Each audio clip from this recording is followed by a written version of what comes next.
The ones you don't see.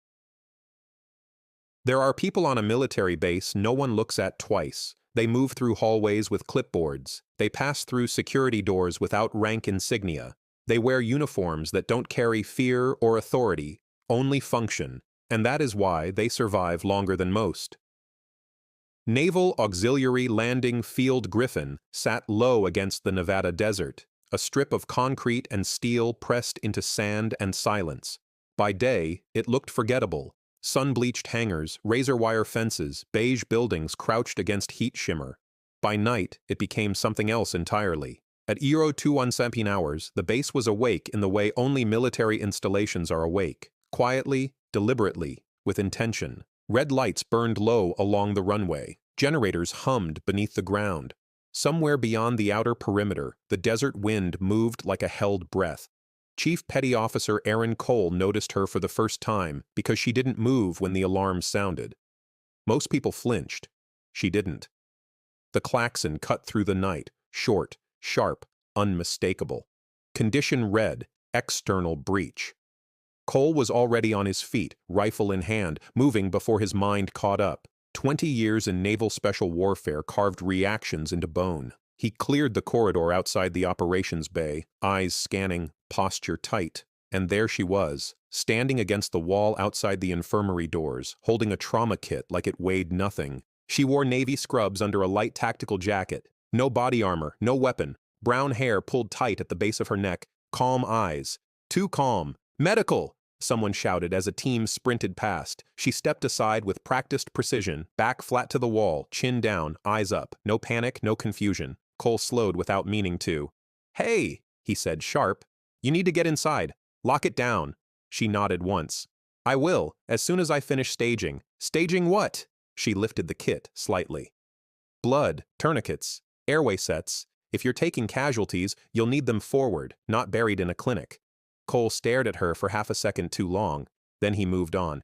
He didn't know her name, didn't ask, didn't think to. To him, she was just another support asset, another background presence, a nurse. Lieutenant Marcus Hale was already in the command center when the breach report came in. 3 words, delivered by a breathless watch officer, perimeter fence compromised. Hale stood slowly, jaw tight. He was young for his position, early 30s, but he carried himself like someone who had learned to keep fear internal and expression minimal. West Point, infantry, joint tasking to naval special warfare oversight. He trusted procedures. He trusted discipline. He did not trust the contractor security detail that guarded Griffin's outer perimeter. "Show me the cameras," he said. The feed flickered across the main screen. Grainy night vision, green and ghosted. One section of fence sagged inward. Thermal signatures moved fast and low beyond it. "Drone?" Hale asked. "No, sir. Too coordinated. At least 4, maybe 6. Hale's fingers curled slightly against the table. This base didn't officially exist. The training conducted here wasn't on any public ledger, and the men currently rotating through Griffin weren't supposed to be visible, which meant one thing. Someone had sold something. By the time the first shots were fired, the nurse was already moving. She wheeled a low cart stacked with medical supplies down a side corridor that most people didn't know existed. Her footsteps were silent, not because she was trying to be, but because she knew how to place them. The walls here were thicker, older, built for a different era of war. She stopped at an intersection and listened. Gunfire echoed, controlled, disciplined bursts. SEALs returning fire. No panic yet. But underneath it, barely audible, was something else. Confusion. She exhaled slowly and changed direction. Chief Cole's team engaged the intruders near the eastern hangars. Muzzle flashes lit the desert in violent pulses. The enemy moved with training, not elite, but competent, enough to be dangerous. Cole dropped behind a concrete barrier, heart steady, mind sharp. 2 o'clock. Moving left, he said.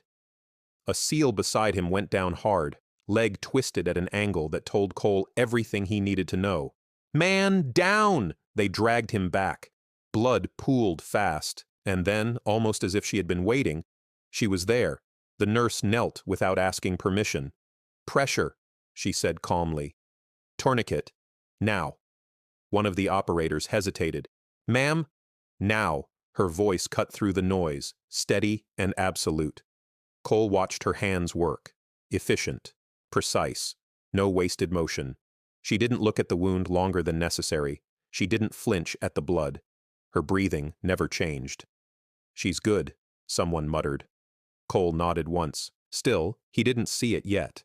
What Cole didn't know, what no one on that firing line knew, was that the nurse had spent years in places where no one survived long enough to ask questions, that she had learned to shoot before she learned to heal, that her hands remembered recoil as well as they remembered pulse points, that the rifle stored in the secured locker beneath the infirmary wasn't there by accident, and that the breach at Griffin was not what it seemed.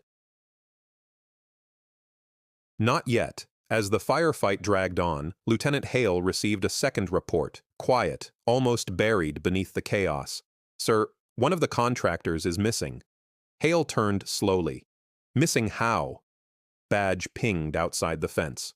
No body. Hale felt the first real chill of the night crawl up his spine. Inside the base, a nurse finished tying off a bandage, stood, and looked toward the sound of gunfire. Her eyes hardened, not with fear, with recognition. There is a moment in every operation when gunfire stops being noise and starts becoming information.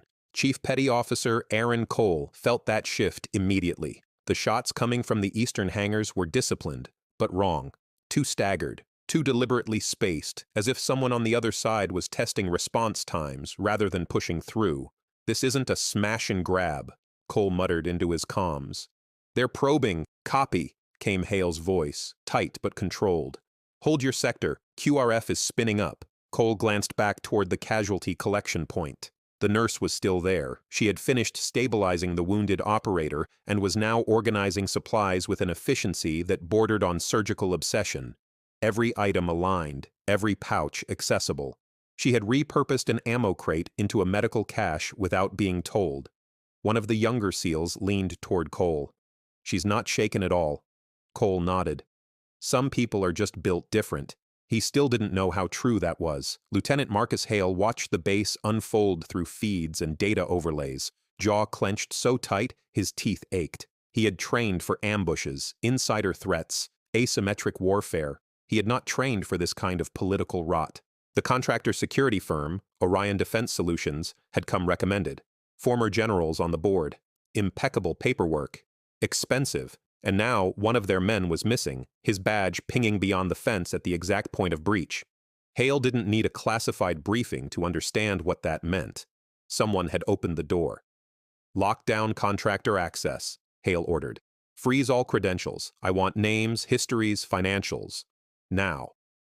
The watch officer hesitated. "Sir, Orion clearance technically outranks—" Hale cut him off, voice steel. "On this base, nothing outranks operational integrity. Do it." As the officer moved, Hale leaned back slightly, staring at the screen. If this went where he thought it was going, the enemy wasn't just outside the wire, it was already inside the system. The nurse moved again. She pushed the cart deeper toward the hangars, stopping just short of the active firefight. She knew better than to crowd shooters. She also knew when to be close. A round cracked overhead, shattering a light fixture. Sparks rained down. She didn't flinch. Instead, she glanced toward a side access door. Heavy steel, keypad locked. Her eyes narrowed. That door wasn't supposed to be active. She slipped her hand into her jacket pocket, feeling the familiar weight of an old access fob. Not on the base inventory, not on any current roster. She had been told never to use it unless everything went wrong. Everything was going wrong. Chief Cole received a new contact report.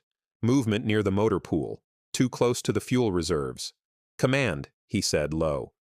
"They're shifting. This is coordinated." Before Hale could respond, the lights flickered. Once, twice. Then half the hangar complex went dark. "MP?" someone shouted. "No," Cole said immediately. "Too localized, sabotage," and that's when he saw her move past him. Fast, purposeful. Not running in panic, but advancing with intent. "Hey!" Cole barked. "Medical! Get back!" She turned her head just enough to meet his eyes. "Someone killed the lights on purpose," she said. "And they didn't do it from outside." Cole stared. That was not something a base nurse was trained to assess. Before he could respond, gunfire erupted from behind them, inside the perimeter. Friendly silhouettes dropped to cover, shock rippling through the line. "Contact rear!" someone yelled. Cole spun, heart hammering. And in that moment, something inside him shifted, because the nurse didn't scream, didn't freeze. She dropped, rolled, and dragged a fallen rifle toward herself with a movement so smooth it looked rehearsed. Lieutenant Hale felt the battle slip from his grasp in real time. "Multiple internal contacts," the watch officer reported. "They're using our routes." Hale slammed a fist lightly against the console. This wasn't an attack, it was an extraction. Someone was trying to get something, or someone, off the base. "Seal all exits," Hale ordered. "No one leaves without my authorization." There was a pause. "Sir, there's a classified annex under medical." Hale looked up sharply. "Say that again." "The infirmary sits above an old secure vault, pre-9/11, mostly decommissioned." Hale's blood went cold. He knew exactly what was stored there, and exactly why someone would risk everything to get to it. Back near the hangars, chaos tightened. The internal shooters wore contractor gear, friendly patches, wrong eyes. Cole engaged one at close range, dropping him cleanly. As he moved, he saw the nurse kneeling behind a barrier. With the rifle, she checked the magazine without looking, cleared the chamber by feel, shouldered the weapon like it belonged there. Cole stared, momentarily stunned. She didn't fire wildly. She waited. Breathing slowed. Then she leaned out and fired 2 precise shots. Both targets went down. Dead silence followed, shock rippling through the SEALs nearby. One of them whispered, "What the hell?" Cole moved to her side, voice low and urgent. "Ma'am, who trained you?" She didn't look at him. "People who don't put their names on walls," she said. Another burst of gunfire echoed closer to medical. Her jaw tightened. "They're going for the annex," she said. Cole followed her gaze. "How do you know about the annex?" She finally looked at him then, and for the first time the calm cracked just enough for him to see what lived underneath. "Resolve.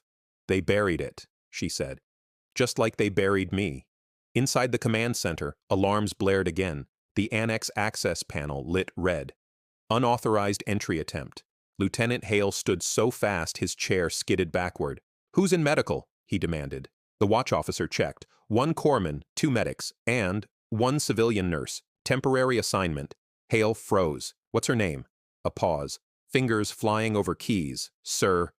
"Her file is sealed. It just returned an error." Hale felt a slow, heavy realization settle in his chest.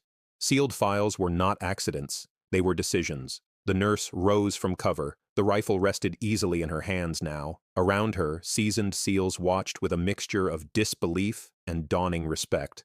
Cole spoke quietly. "You move like one of us." She gave a thin, humorless smile. "I was," she said. Then the annex door exploded inward, and the night swallowed the truth whole. Some truths are buried because they are dangerous. Others are buried because they are inconvenient. The most dangerous ones are buried because they expose who really benefits when good people disappear.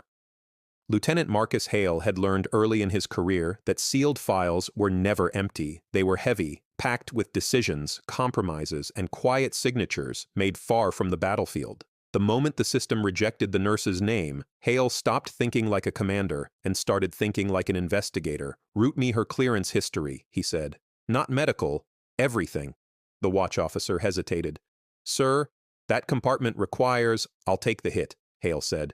"Open it." A few keystrokes later, the screen flickered, then froze, then unlocked. What appeared wasn't a nurse's profile. It was a ghost. Hale felt his pulse slow as he read. "Not killed in action, not missing, administratively deceased." The phrase landed like a quiet detonation. That designation was only used when someone was removed from existence without a body, when their work could never be acknowledged, and their survival posed a political problem. Hale scrolled. Medical retraining, identity reassignment, non-disclosure orders that never expired, and then a final line, time-stamped 7 years earlier. Subject reassigned to medical auxiliary under oversight of Joint Security Procurement Office. Hale's hands clenched. The same office that approved Orion Defense Solutions. The same office now implicated in an armed breach. The annex hallway filled with smoke and broken concrete. Chief Petty Officer Aaron Cole moved instinctively, clearing angles, engaging targets, but part of his mind was elsewhere, tracking the woman beside him. She flowed through the chaos like she had been waiting for it. She used cover correctly. She communicated with hand signals without being asked. She moved when others reloaded, not when they fired. This was not muscle memory from a weekend course. This was a life. At one point, she reached out and pressed Cole down just as rounds stitched across the space his head had occupied a second earlier. Cole looked at her, startled. She didn't apologize. She never broke eye contact with the threat. "You're burning time," she said calmly. "They know the vault layout. Then why are they not already inside?" Cole asked. She exhaled once, controlled. "Because they need me." The words hung there, heavy. Before Cole could ask what she meant, a contractor stepped into view, weapon lowered, face visible beneath his helmet. "Raven," he called out. The name echoed like a gunshot. Cole's blood ran cold. The nurse stiffened, her shoulders squared, posture changing in a way that had nothing to do with fear. She stood, slowly. "Still following orders, Mason?" she said. The contractor smiled thinly. "Some of us never got reassigned." Lieutenant Hale stared at the screen as the pieces snapped together. Raven 6, a program asset. Female operators were never officially acknowledged in that unit, not because they weren't capable, but because deniability mattered more than truth. She had been too effective, too visible in classified successes that powerful people wanted attributed elsewhere, so they erased her, then repurposed her, then tried to sell her. Hale's jaw tightened. "They're not after the annex," he said quietly. "They're after her." Mason stepped closer, rifle still down. "We just want to talk," he said. "You were never meant to rot as a nurse." She almost laughed. "You put a needle in my hand so I'd forget what I was," she replied. "You were wrong." Mason's eyes flicked toward Cole and the SEALs. "They don't know what you are," he said. "What you did." She lifted the rifle slightly, not threatening, just honest. "They know enough," she said. "They know I don't miss." Mason's smile faded. He raised his weapon. She fired first. One shot. Center mass. Mason dropped without a sound. The hallway fell silent except for the ringing in Cole's ears. He looked at her, not as a nurse, not even as an anomaly, as a warrior. In the command center, Hale made a decision that would define the rest of his career. "Patch me through to the field," he said. "Direct channel." The comm crackled. "This is Lieutenant Hale," he said. "Raven 6, if you can hear me, this is not a termination order." There was a pause. Then her voice came through, steady and low. "I hear you. They sold you out," Hale said. "And tonight, they tried to take you back." Another pause. "Then tonight," she said, "we end it." The remaining contractors regrouped, pushing hard now. Desperation made them sloppy. They wanted extraction before the truth surfaced. Cole fought with renewed clarity. This wasn't just base defense anymore. This was a reckoning. The nurse, Raven, moved beside him, covering angles, calling threats before they appeared. At one point, she handed a rifle to a wounded SEAL and took his position without hesitation. She belonged here. She always had. As the last internal shooter fell, silence returned, thick and heavy. Cole leaned against the wall, breathing hard. He looked at her. "What happens to you after this?" he asked. She checked her weapon, then slung it. "That depends," she said, "on whether command has the courage to admit I was never dead." Far above them, Lieutenant Hale stared at the sealed file on his screen, and for the first time since the breach began, he allowed himself a thin, determined smile. Battles are not always decided by numbers or firepower. Sometimes they are decided by whether someone is finally willing to step out of the shadows and say, "I am still here." The desert went unnaturally quiet. No gunfire, no alarms, just the low hum of generators and the distant wind brushing against steel. Chief Petty Officer Aaron Cole knew better than to trust that silence. "They're not done," he said into the comms. Too clean, too sudden. Raven stood beside him, rifle low but ready. Her eyes tracked the darkness beyond the hangar doors, reading terrain most people never noticed, angles, dead ground, places where courage ran thin. "They're waiting on confirmation," she said. "Someone higher than Mason." Cole glanced at her. "You sound certain."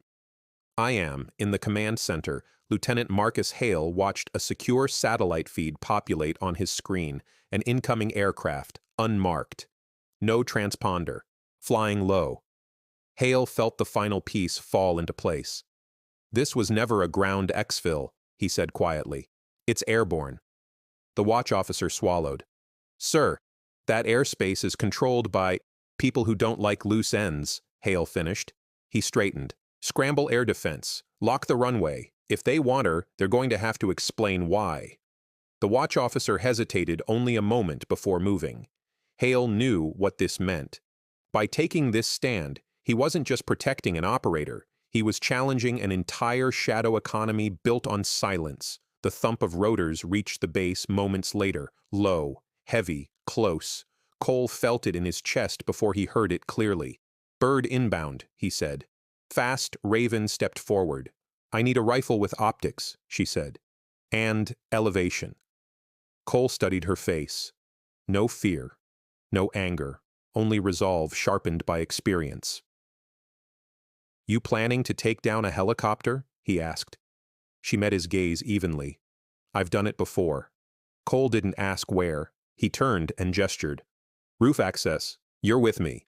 They emerged onto the hangar roof as the aircraft swept into view. Black, angular, unmistakably military, without belonging to any branch that would claim it. The side door slid open. Figures inside, weapons visible. Hale's voice crackled over the comms. "Raven, if you can hear me, rules of engagement are yours. I'm documenting everything." She smiled faintly.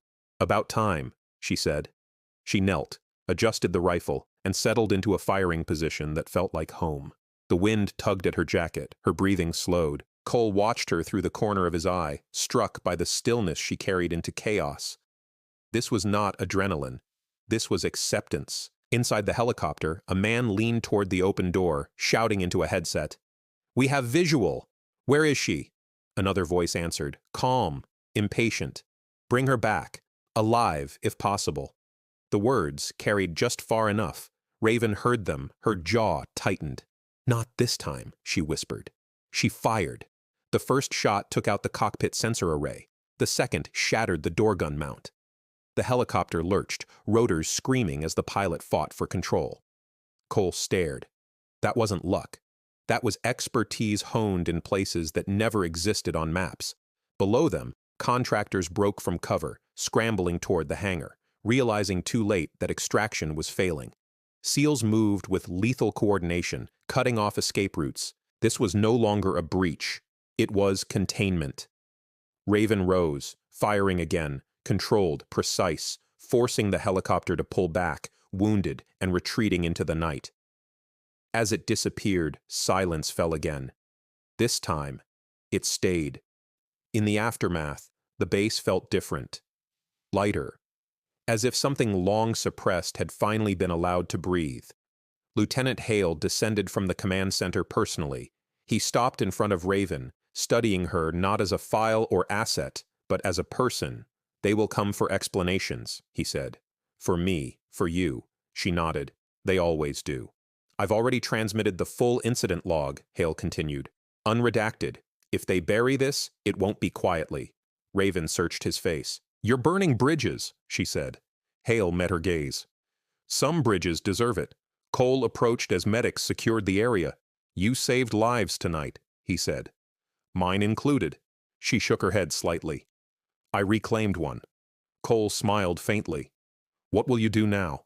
Raven looked out across the base, lights glowing against the desert, men and women moving with purpose, unaware of how close the truth had come to disappearing again.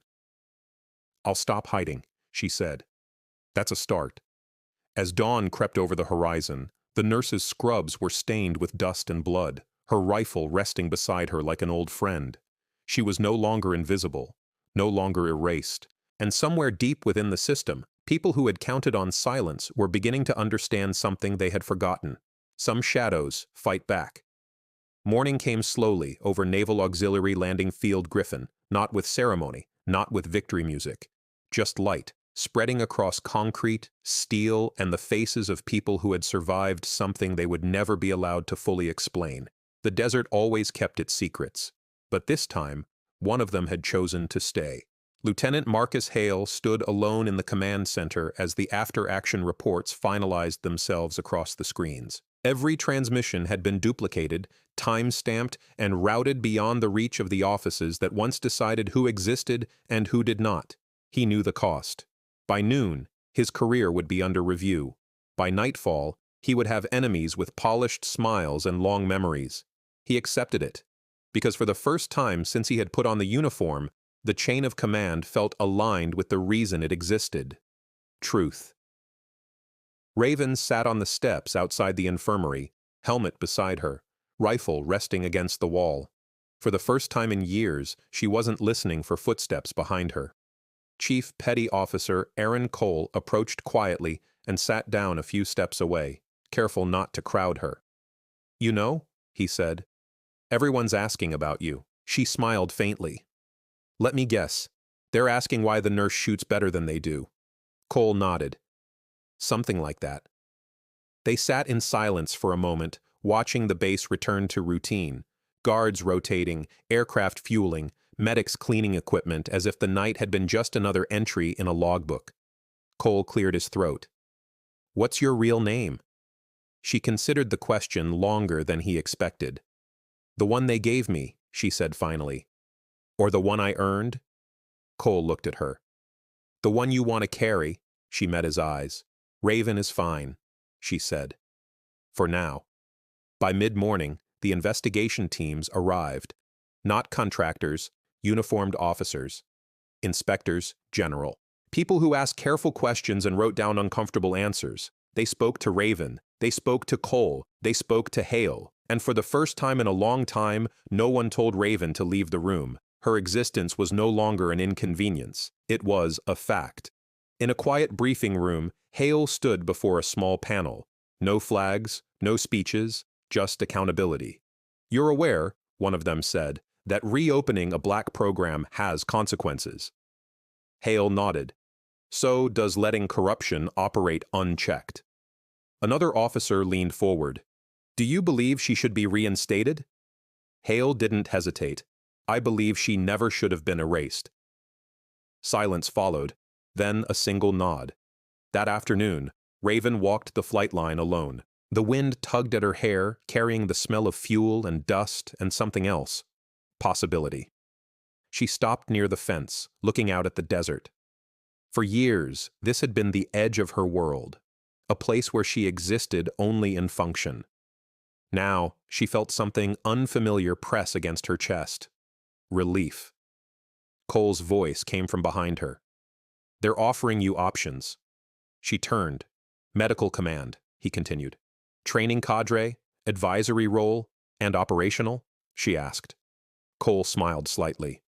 "That too, if you want it." She looked back at the horizon. "I'll think about it," she said. But they both knew. Some people don't stop being who they are. They just stop hiding it. As the sun dipped lower, Hale found her again. "There will be backlash," he said. "Quiet, professional, relentless." Raven nodded. "I'm used to that." Hale hesitated, then extended his hand. "Thank you," he said, "for standing when it mattered." She took his hand. "Grip firm." "Next time," she said, "make sure the system stands with its people." Hale held her gaze. "That's the plan." That night, as Griffin settled back into controlled silence, Raven returned to the infirmary. She changed out of the scrubs, folded them carefully, set them aside. Then she picked up the rifle once more, not in anger, not in defiance, but with respect. She wasn't choosing between healer and warrior. She was both, and the uniform she wore, whatever form it took next, would carry that truth forward.